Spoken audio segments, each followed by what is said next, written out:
Sa video na ito ay ituturo ko sa inyo kung ano ang pinaka at dapat nyong gawin kapag na-fall out of love or nawawala na yung love or yung feeling ng partner mo sa'yo, yung asawa mo or yung boyfriend mo. Ano ang pinaka the best na approach mo? Ano ang pinaka dapat mong gawin? I-guide po kita sa video na ito. Gusto mong malaman? Okay, simulan na natin.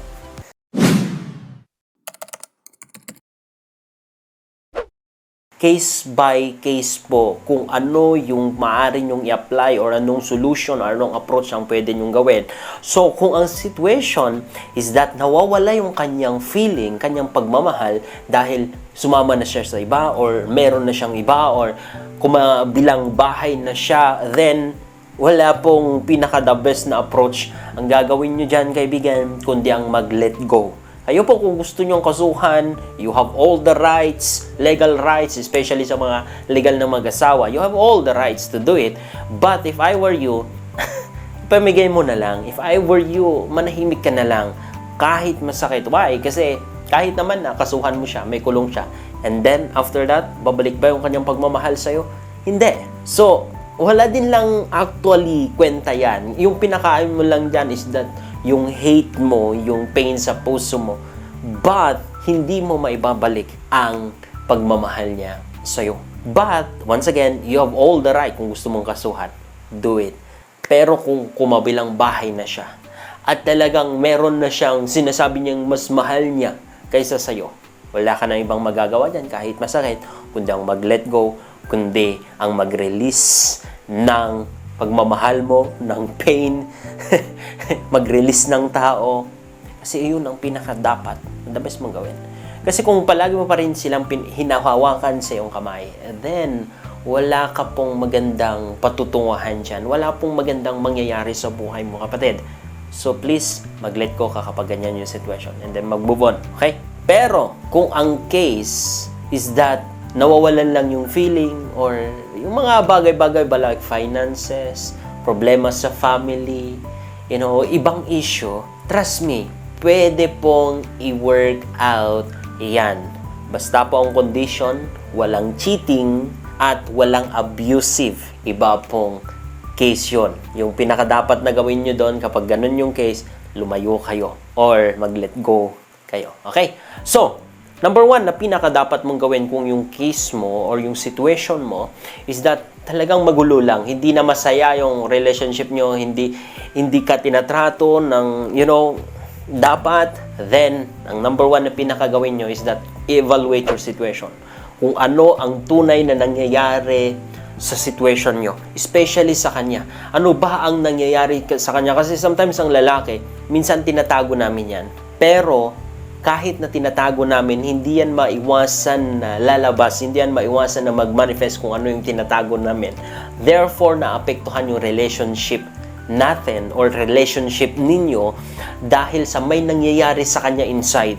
Maybe problemado na siya sa kanyang trabaho, maybe hindi na niya kaya mag-provide, maybe may sakit siya, or maybe kung ano man ang rotsa niya. That is why very important na alamin mo kung ano yung nangyayari sa kanya before po tayo na gumawa ng anumang mga foolishness na decision, bago mo siya iwan, bago mo siya awayin agad.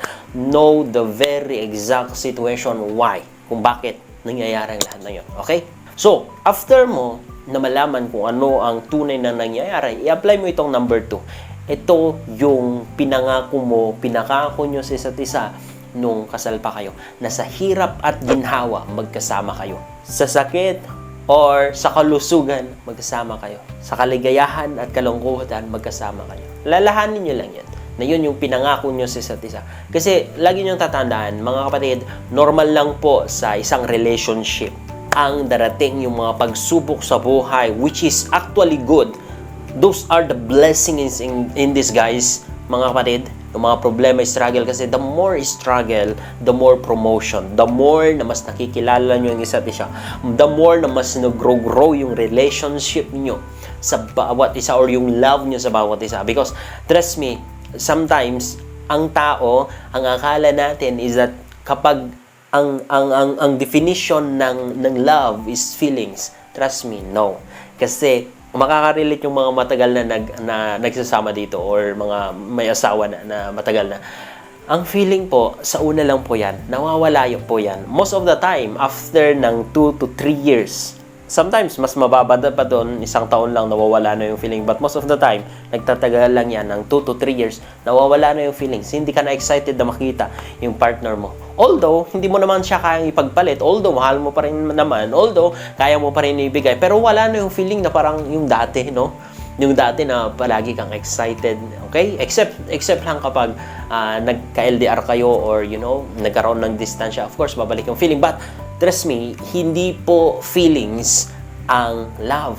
Love is a choice. Ito po ay yung pipiliin mo na mag-stay, pipiliin mo na piliin yung asawa mo despite nang nalaman mo yung weaknesses niya, nalaman mo yung kahinaan niya, nalaman mo kung sino siya.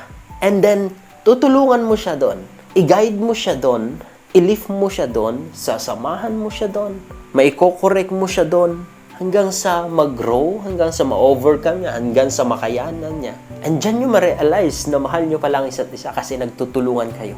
Kapatid, ang relasyon, hindi po madali yan, pero kakayanin nyo yan kapag pinanghawakan nyo yung pangako nyo na sa hirap ay ginhawa, ay sasamahan nyo siya.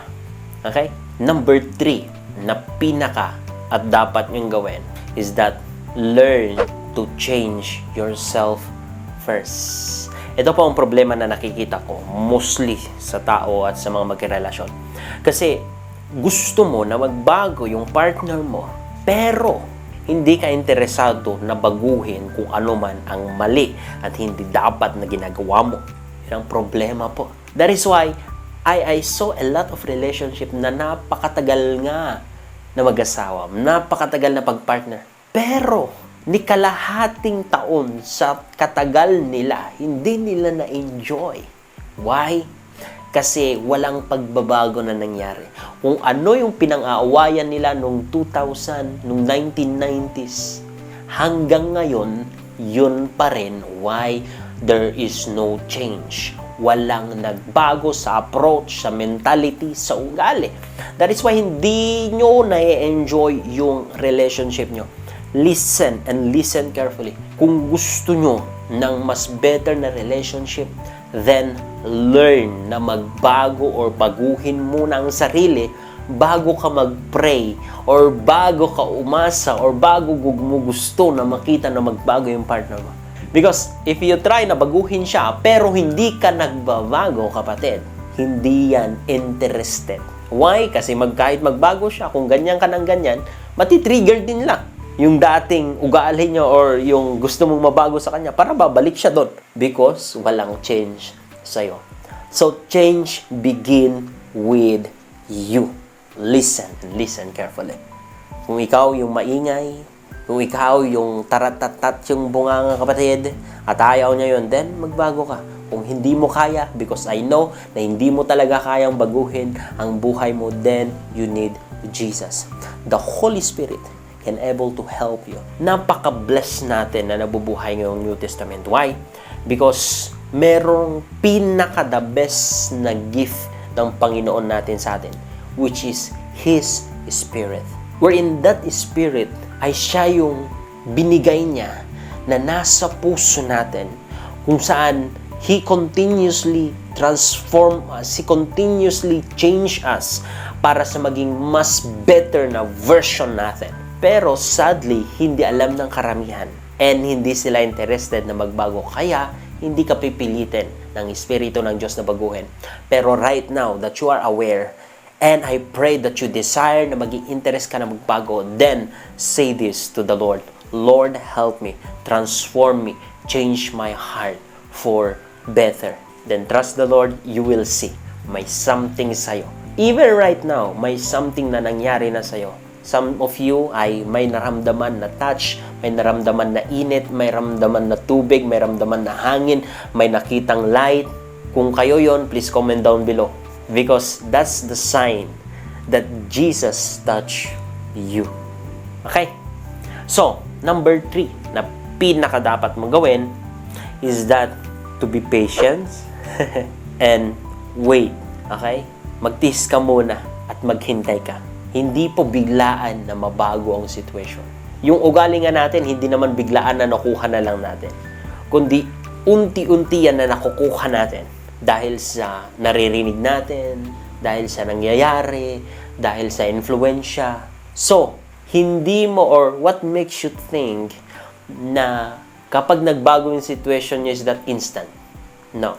Instant ang touch ng Panginoon sa buhay nyo, pero yung transformation is continuously. Hinay-hinay lang, but surely. That's why be patient. Huwag magmadali. Huwag magpapalamon ng emotion. Huwag magpapalamon ng galit. Huwag magpapalamon sa anumang nangyari, sa anumang nakikita mo sa Kanya. Know and know na magbabago siya. And be patient. And of course, huwag lang maging patient, huwag lang maghintay. Be prayerful. Pray and pray. And ito, ang pinakalas na dapat niyong gawin is that to trust the Lord. You need to trust Him. Sabi sa Bible, in all your ways, if you acknowledge God, He shall direct your path. It means, kaya niyang baguhin ang lahat ng situation. Even your partner, even yung takbo ng buhay nyo, even yung buhay mo, kaya niyang baguhin lahat niyan. But all He's waiting is for you to trust Him. It means when you trust Him, you have the faith in Him. And trust me, as the Bible says, it is very impossible to please God without faith. It means, kapag nagkaroon ka ng faith sa Kanya, mapiplease siya. Then, you will just ding. Makikita mo yung miracle na gagawin niya sa buhay mo. Okay? So, I believe this is the best na advice na na-share ko, na ibigay ko sa inyo. I know, hindi masyadong interested ang tao, ang karamihan sa video na ito. Why? Kasi gusto nila ng instant. Gusto nila ng, new age, witchcraft. Gusto nila ng kung anong ilalagay para magbago. Trust me, avoid those things. Mas lalo ka lang na kinukulo ng mga bagay na yun, mga kapatid. So, huwag kayong papasok sa mga ganun, okay? This is the best na advice. At wala nang ibang, I believe, na mas the best na advice, kundi itong na-share ko sa video na ito. At ito ang i-advise ko na gagawin nyo.